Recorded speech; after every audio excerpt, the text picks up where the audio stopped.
سلام به همگی دوستان گل، به جلسه ششم خوش اومدید.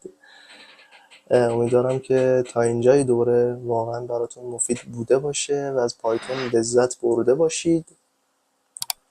تو این جلسه هم میخوایم راجع به توابع و فانکشن ها صحبت بکنیم و یه سطح بریم بالاتر. واقعا داریم وارد بحث‌های یه مقدار پیشرفته تر پایتون میشیم و هم خیلی جذابتر و لذت بخشتره به نظر من، هم یه مقدارم پیچیده تره دیگه، ولی خب امیدوارم که واقعا لذت ببرید از اینجا و بعدش هم.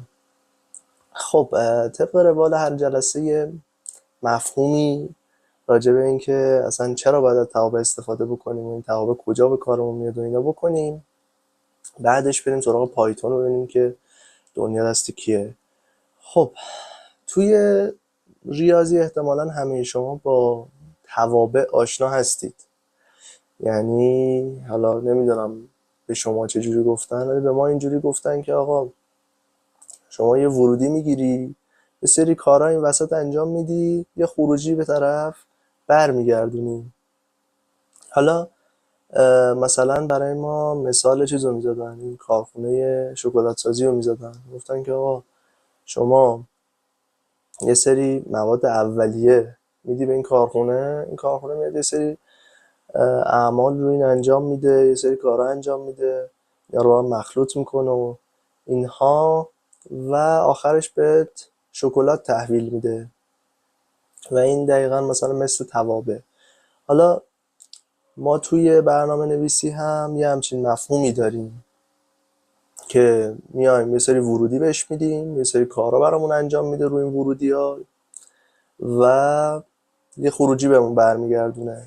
حالا اینجا یه مقدار متفاوت تر هم هست دیگه، ممکن اصلا بهش ورودی ندیم یا مثلا یه سری چیزش متفاوته و میخوام بگم که یه همچین مفهومی داره.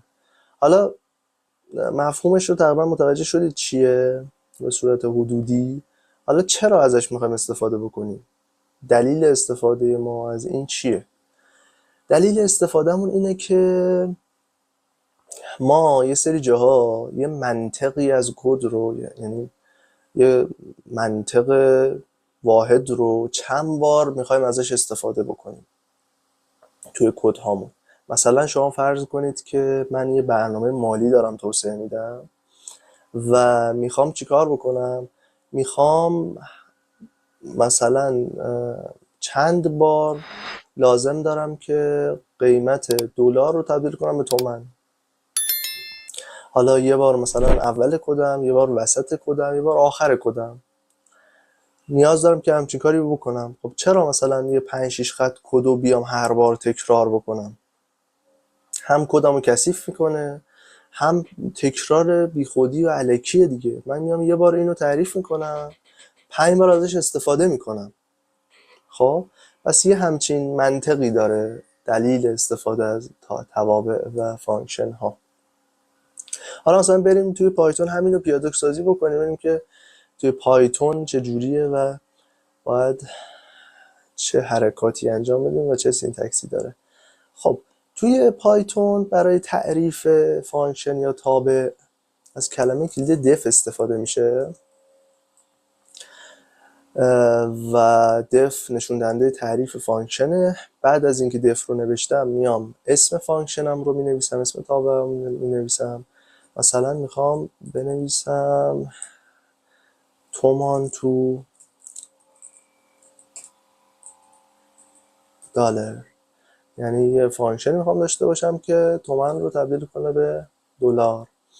و توی اسم گذاری هم حواستون باشه، اسم گذاری فانکشن ها، اسم گذاری متغیرها میتونید از آندرلاین استفاده بکنید و چند کلمه ایش بکنید. اصلا اشکالی نداره که چند کلمه ای باشه اسماتون، اتفاقا بهتر هم هست. یعنی هر چقدر این اسم ها باعث بشه که خوانایی کد بیشتر بشه و کسی که مثلا میاد کد شما رو میبینه متوجه بشه که چی نوشتید، خیلی بهتره.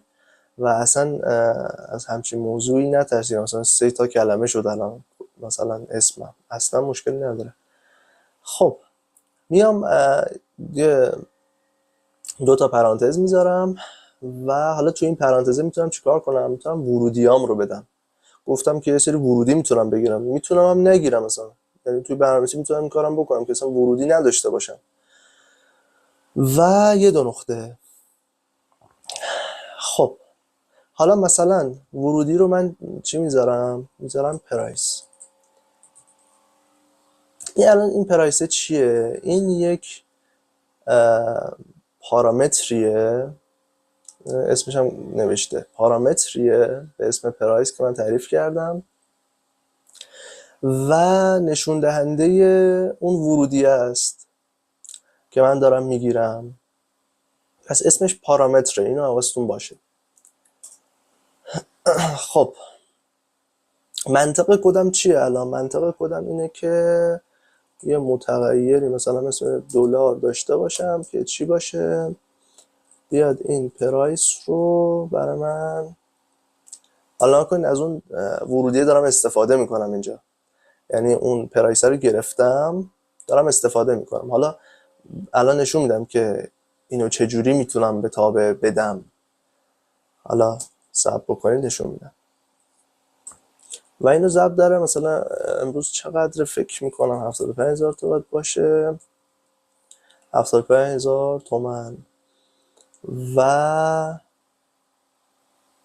مثلا اینم دارم البته یه مقدار چیز نوشتم، کده رو برعکس دارم می نویسم. بذارید یه برعکسش رو انجام بدم، مثلا چیز کنم چون اونش چیز تره، قابل فهم تره، قابل لمس تره. مثلا دلار رو تبدیل کنم به تومان و اینجا هم تومان بنویسم، متغیری دارم اسم تومان مثلا. و آره الان بهتر شد.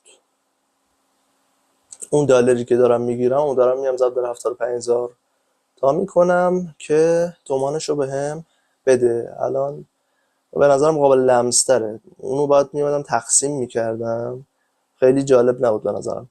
الان این بهتره. خب و مثالی هم که زده بودم از اول فکر کنم همین بود که اصلا دلار رو تبدیل کنه به تومان. حالا به نظرم این مثال بهتری. خب این الان من اومدم تعریف کردم و میام مثلا چیکار میکنم؟ میام اینو پرینتش میکنم. میام این متغیر تومنم رو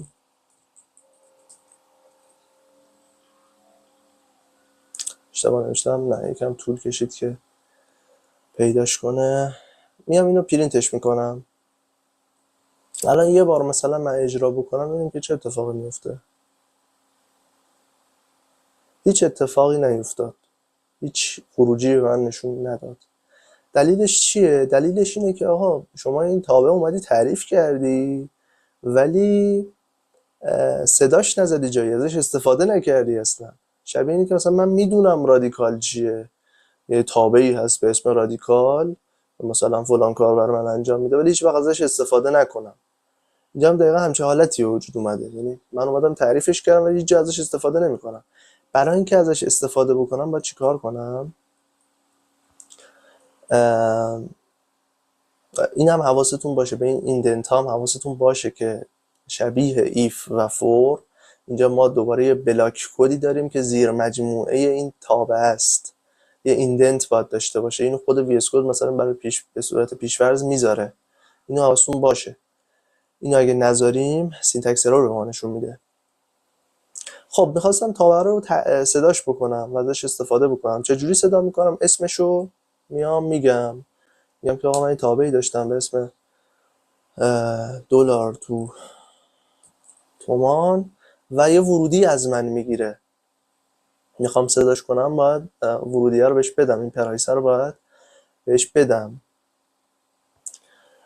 خب چقدر بهش بدم؟ میام 5 بهش میدم، میگم که آقا 5 دلار رو مثلا میخوام ببینم که چند تومانه. خب این هم از این. و یه نکته‌ای که وجود داره، اسم این چیه؟ اسم این ورودی که من دارم بهش میدم آرگومانه. یعنی اینجا یه چیز داشتیم به اسم پارامتر، یعنی یه متغیری تعریف کردیم، یه اسمی گذاشته بودیم برای این ورودیه که داریم بهش میدیم، اسمش پارامتر بود. اینا رو حواستون باشه، این پارامتر و آرگومان رو خیلی اشتباه میکنن با هم و از این بعد مثلا استفاده ازش زیاد میکنیم از این اصطلاحات. پارامتر پس متغیری بود که من اینجا توی تعریف خود فانکشنه گذاشته بودم و یه اسمی گذاشته بودم برای اون ورودیه که داره برای من میاد. آرگومان اون ورودیه که من هنگامی که میخوام صداش بکنم بهش میدم، به تابعم میدم. پس به این پنجل من میدم یه آرگومان. و حالا میتونیم چند تا ورودی داشته باشیم، چند تا، مثلا من یه ورودی دیگه هم بیام ازش بگیرم، الان با کاما میتونم بیام یه ورودی دیگه بگیرم ازش، یه اسم دیگه روش بذارم و اینجا تو این آرگومانا بیام 2 تا ورودی بهش بدم یا 3 تا بدم، هر چقدر. خب الان ببینیم که چه اتفاقی میفته. الان من انتظار دارم که وقتی این رو من صدا کردم این 5 رو بده به این پرایسه، یعنی پرایس بشه 5، یعنی تابع صدا زده بشه، فراخوانی بشه، کال بشه، پرایسه بشه 5 رو ضرب در 75000 تا بکنه و این تومانه رو چاپ بکنه که داره میگه همچین کاری هم داره میکنه. 75 ضرب در 5 میشه 375000 تومن، یعنی $5 الان 375000 تومنه. خب این تا اینجای کار و حالا من اومدم اینجا پرینت کردم این خروجیم رو، در حالی که میتونم چیکار بکنم. هم گفتم که اینجا یه مقدار شاید متفاوت باشه، گفتم مثلا میتونیم ورودی نگیریم، بهتونم نشون دادم مثلا میتونم این پرایسر رو نگیرم، منتها دیگه نباید از چیزی استفاده کنم، یعنی یه حالت استاتیک پیدا میکنه کد من، یعنی عملا انعطاف پذیری دیگه نداره که مثلا یه داده جدید بهش بدم، یه خروجی جدید به من بده، یه چیزای تکراری رو مثلا باید بنویسیم، یعنی این پرایس دیگه نباید استفاده بکنم اگر میخوام ورودی نداشته باشه. حالا میگیم که آقا خروجی هم میتونه نداشته باشه، میگیم خروجی هم میتونه نداشته باشه. یعنی چی؟ یعنی الان کد من خروجی نداره حقیقتا، یعنی این تابع من حقیقتا تابع من خروجی نداره. این پرینتر رو ما خروجی حساب نمی کنیم. خروجی یعنی چی؟ خروجی یعنی یه چیزی به اسم در حقیقت ریترن. ما از کلمه کلیدی ریترن استفاده میکنیم توی توابع برای خروجی دادن. میام این تومنه رو به عنوان خروجی میدم، یعنی ریترن میکنم، برمیگردونم. این الان چه اتفاقی داره میفته؟ اینو در حقیقت وقتی من اینو صدا میکنم همون اتفاقات قبلی رخ میده و همون 375000 تومن تو تومنه، این تومنه رو داره برمیگردونه، داره خروجی میده. حالا این خروجی رو من از کجا میتونم دریافت بکنم؟ از یک جایی، یعنی یه همچین حرکتی میتونم بکنم، میتونم یه متغیر تعریف کنم به اسم x و این تابعه رو در حقیقت اساین کنم به این x.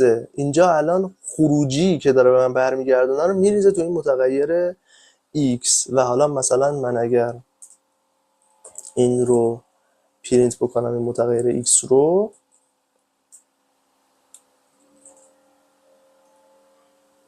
و این پرینترم بردارم، همون 375000 تا رو داره به من نشون میده. یعنی در حقیقت اون خروجیه که من برگردوندم و ریخت توی متغیر x و اینجا داره چیکارش میکنه؟ داره پرینتش میکنه. حالا یه چیزی، حالا من میام این پرینترم میذارم و باز ران میکنم، میام چه اتفاقی میفته. باز همونو داره، همون 375000 تا و یه دونه است، در حالی که من 2 تا پرینت دارم. اینجا چه اتفاقی داره میفته؟ این از اگه نگاه بکنید این پرینتر رو اومده و کم رنگ کرده خود VS کد. چرا اومده این کارو کرده؟ دلیلش اینه که بعد ریترن من اینو گذاشتم. تابع تا جایی ادامه پیدا میکنه که ریترن بیاد. یعنی از جایی که ریترن میاد دیگه بقیهش رو ادامه نمیده، اصلا بقیهش اجرا نمیکنه. یعنی ته تابع پس اون ریترن است. این هم حواستون باشه. یعنی از اینجا بعد من هر چی بزنم دیگه هیچ کدوم اجرا نمیکنم و وی اس کدم داره نشون میده که آقا اینجا داره چیزی مینویسه، داره مینویسه که آقا این کد اصلا استفاده نشه و اصلا اجرا نمیشه کلا. میتونم ننویسم اصلا. خب این هم تا اینجا که بس فهمیدیم که چجوری هم میتونیم خروجی بدیم به یعنی خروجی رو برگردونیم توی تابع. یه چیز دیگه اینجا مطرح میشه به اسم اسکوپ که اصلا توی برنامه نویسی بحث جالبیه و حالا توی بعضی زبان‌ها برنامه‌نویسی فرق میکنه، یعنی توی همش یکسان نیست، که حالا راجع به این موضوع جلسه بعدی خیلی مفصل‌تر صحبت میکنیم. ولی الان توی این بحث توابع خوبه که یه اشاره‌ای بهش بکنم. ببینید من یه متغیری دارم مثلا به اسم تومن اینجا توی این تابع. اگر من بیام و بیرون این تابع بیام این رو پرینت بگیرم، اولا که اصلا کامپلیت نمیکنه برای من و اصلا نمیشناسه اینو، میگه is not defined. و وقتی رانم بکنم منطقاً چی میده؟ ارور میده، میگه آقا این تومنه رو اصلا تعریف نکردی. خود وی اس کدم داشت به من میگفت. دلیلش اینه که این متغیرهایی که ما داخل تابع تعریف میکنیم فقط داخل تابع بهشون دسترسی داریم، بیرون از تابع دیگه نمیتونیم بهشون دسترسی داشته باشیم. اینو حواستون باشه. یعنی مثلا این تومنی که من تعریف کردم دیگه اینجا دیگه بیرون از تابع نمیتونم بهش دسترسی داشته باشم. ولی برعکسش صادق نیست. یعنی چی؟ یعنی مثلا من اینجا یه متغیری دارم به اسم name، یا مثلا نوشتم علی توش، اسم علی رو داره تو خودش نگه میداره و حالا مثلا من میخوام بیام بگم که آقا بیا پرینت کن نیمو. توی فانکشن دارم میگم که آقا این متغیره رو بیا چیکار کن، بیا پرینتش بکن. متغیر نیمی که بیرون فانکشن تعریف کرده بودم رو بیا توی فانکشن پرینتش بکن. و اگه رانشم بکنم اینجا این پرینتر رو برای من انجام میده، چون این تابعه رو من تعریف کرده بودم خروجیش رو پرینت نگرفتم، ولی چون تعریفش کردم این پرینت اجرا میشه. این پرینتر ربطی به خروجی نداره و علی رو داره برای من پرینت میکنه. پس متغیری که بیرون فانکشن تعریف کرده باشم رو توی فانکشن میتونم استفاده بکنم، ولی متغیری که توی فانکشن تعریف کرده باشم رو نمیتونم بیرون فانکشن ازش استفاده بکنم. اینو خیلی حواستون باشه. یه بحث دیگه ای که میتونیم داشته باشیم بحث توابع لامداست، که وقتی که ما یک تابعی داریم مثلا همین تابعی که اینا رو بذاریم اضافاتش رو کنم، مثل همین تابعی که مثلا اینجا داشتیم که مثلا دلار رو تبدیل میکرد به تومن، که تابع کوچولوییه، یعنی یه خط کده. توابع ما اکثرا اینجوری نیستن، یعنی کوچیک نیستن، مثلا 5-6 خط کدن. اینا رو میتونیم از یه ساختار دیگه برای نوشتن استفاده بکنیم، یعنی به صورت لامدا بنویسیمشون. یعنی چه جوری؟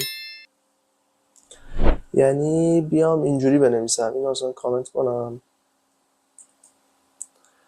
بیام اینجوری بنویسم، از یه کلمه کلیدی لامدا استفاده میکنم توی پایتون و میگم که آقا شما یه ورودی داشتی به اسم پرایس و میخواستی خروجیشی برگردونی، پرایس رو بیای ضرب در